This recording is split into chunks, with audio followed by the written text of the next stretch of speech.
चलिए आगे बढ़ते हुए बात अब छत्तीसगढ़ की करते हैं। उपचुनाव के नतीजे अभी आए नहीं कि ईवीएम पर तकरार शुरू हो गई है। ये तकरार एक बार फिर से कांग्रेस की ही तरफ से शुरू हुई है।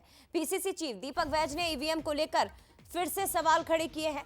कहा कि ईवीएम पर हमें भरोसा पहले भी नहीं था, ना अभी है, ना ही आगे रहेगा। कल ईवीएम पर कल भी भरोसा नहीं रहेगा। ईवीएम को लेकर हमारे प्रत्याशी और नेता पूरी तरह से सजग हैं इस बार। हालांकि जैसे ही प्रदेश कांग्रेस अध्यक्ष ने बयान दिया, उस पर पलटवार मुख्यमंत्री विष्णुदेव साय का आया और ये कहा कि अगर कांग्रेस चुनाव जीतती है तो ईवीएम सही होती है, हारती है तो ईवीएम गलत हो जाती है। अब आपको बता दें कि छत्तीसगढ़ में रायपुर दक्षिण की सीट पर उपचुनाव हुआ, वोट डाले गए हैं। 23 नवंबर को इस सीट के नतीजे आएंगे।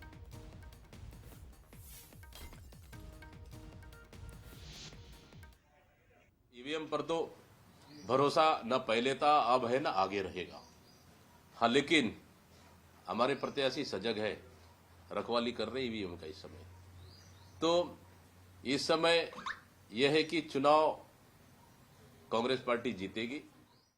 ये तो कई बार ये लोग बोल चुके हैं, जब हारते हैं तो ईवीएम पर पूरा दोष डालते हैं और जब जीतते हैं तो ईवीएम उनके लिए सही हो जाता है।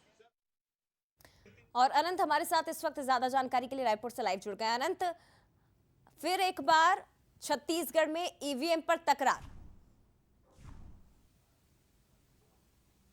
लगातार देखिए छत्तीसगढ़ में ईवीएम पर सियासत जो है वो देखने को मिलती है। जैसे ही मतदान आते हैं, मतगणना होनी रहती है, उसके बाद ये सभी चुनाव के बाद जो ईवीएम का जो लगातार सियासत है वो तेज होता नजर आता है।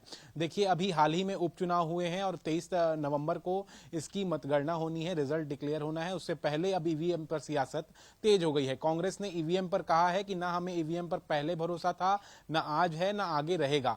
और साफ तौर पर हमारे प्रत्याशी जो हैं वो उन सभी चीजों को लेकर सजग हैं। ईवीएम पर एक बड़ा सवाल जो है फिर प्रदेश में कांग्रेस ने उठाया है। इसका पूरा जवाब मुख्यमंत्री विष्णुदेव साय ने दिया है। मुख्यमंत्री ने कहा है कि देखिए कांग्रेस जब जीतती है तब उन्हें ईवीएम पर भरोसा होता है, लेकिन हारती है तो उन्हें ईवीएम पर भरोसा नहीं होता है। विधानसभा और लोकसभा चुनाव में भी कांग्रेस ने ऐसी ही बातें कही थी। लगातार देखिए अगर पिछले दिनों की बात करें तो विधानसभा के चुनाव हुए, विधानसभा चुनाव में कांग्रेस की करारी हार हुई और उसके बाद भारतीय जनता पार्टी ने जीत हासिल की। उस समय भी तमाम प्रदेश के जितने कांग्रेस के बड़े नेता थे उन्होंने ईवीएम पर सवाल उठाया था और ईवीएम की के जांच की बात कही थी। और देखिए फिर से उपचुनाव होने हैं, फिर से उपचुनाव के रिजल्ट डिक्लेयर होने हैं। इसके बाद अब फिर से कांग्रेस जो है ईवीएम पर सवाल उठा रही है। देखना होगा कि देखिए जब 30 तारीख को जब रिजल्ट डिक्लेयर होगा तो उसमें जीत किसकी होती है। भारतीय जनता पार्टी ये उपचुनाव जीतती है या कांग्रेस उपचुनाव जीतती है। अगर पूरे उपचुनाव जीतने की संख्या की बात करें तो कांग्रेस ने सबसे अधिक उपचुनाव जीता है, लेकिन इस बार का उपचुनाव दक्षिण का था और दक्षिण की सीट को भाजपा की सीट कहा जाता है, क्योंकि इस बार अगर देखा जाए तो 34 साल का युवा तो था, लेकिन 34 साल का अनुभव भी वहां पर था। बृजमोहन अग्रवाल और आकाश शर्मा आमने सामने थे एक तरीके से देखा जाए तो, क्योंकि भारतीय जनता पार्टी की तरफ से पूरा सपोर्ट जो था वो बृजमोहन अग्रवाल करते नजर आ रहे थे। और वहीं अगर देखा जाए तो इस बार ईवीएम के पर एक बड़ा सवाल जो है वो कांग्रेस फिर से उठा रही है। अब देखना होगा ये सियासत और कितनी तेज होती नजर अग्रवाल की सीट खाली हुई जहां सुनील सोनी और दूसरी तरफ आकाश शर्मा थे, लेकिन हैरानी की बात है कि नतीजे अभी तक आए नहीं है और उस पर ईवीएम पर सवाल उठाना कांग्रेस ने शुरू कर दिया, जबकि ये जानते हुए कि नतीजे भी ईवीएम से ही आएंगे। हो सकता है वो कांग्रेस के पक्ष में आ जाए या हो सकता है बीजेपी के पक्ष में, लेकिन सियासत इस पर अब शुरू हो चुकी है। फिलहाल शुक्रिया आपका अनंत तमाम जानकारी साझा करने के लिए।